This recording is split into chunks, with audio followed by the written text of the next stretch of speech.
Bonjour, on est le 5 janvier et donc il est 11h48 et voici l'analyse technique de l'euro-dollar.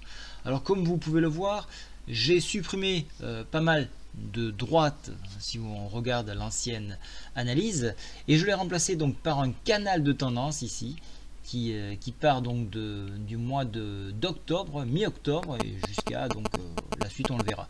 En attendant, ce que je voulais mettre en évidence, c'est le fait qu'on ait travaillé une borne basse ici et travaillé une borne haute ici. Et là on voit qu'on a des points de butée sur ces niveaux là.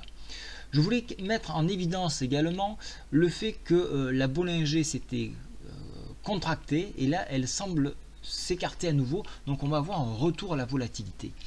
On est également sous la MM7 et sous la MM20, donc ça c'est mauvais signe. On évolue hors bol, donc là on en veut vraiment lui faire mal à cet euro. Donc là on n'est pas dans l'idée de repartir plus à la hausse puisqu'on a consolidé sur cette zone là. On est plutôt dans un mouvement où l'on veut rattraper cette forte bougie que nous avons ici. Alors sur enfoncement donc des 50% de retracement Fibo à 1,0790, on viendra chercher les 38.2 qui se trouvent ici à 1,0727. Alors sur cet enfoncement là également on viendra s'appuyer donc sur le bas de cette fourchette d'Andrews. Donc alors mon idée pour moi ça serait qu'on va consolider et descendre petit à petit chercher des points de support importants.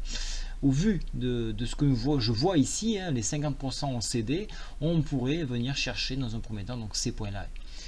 Et dans une optique beaucoup plus lointaine, venir chercher à enfoncer donc cette zone là et venir chercher le bas ici de ce range. Sauf évidemment nouvelles du quantitative easing ou alors d'autres nouvelles comme le taux qui pourrait être réajusté.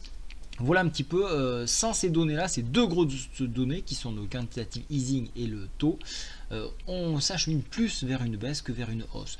Donc attention, si vous cherchez à jouer la hausse, soyez extrêmement prudent parce que là nous avons enfoncé donc les 50% de retracement Fibo. J'espère que ça va vous aider pour votre trading. En attendant, les indicateurs eux sont plutôt baissiers, donc soyez vigilants. Bonne journée à tous, au revoir.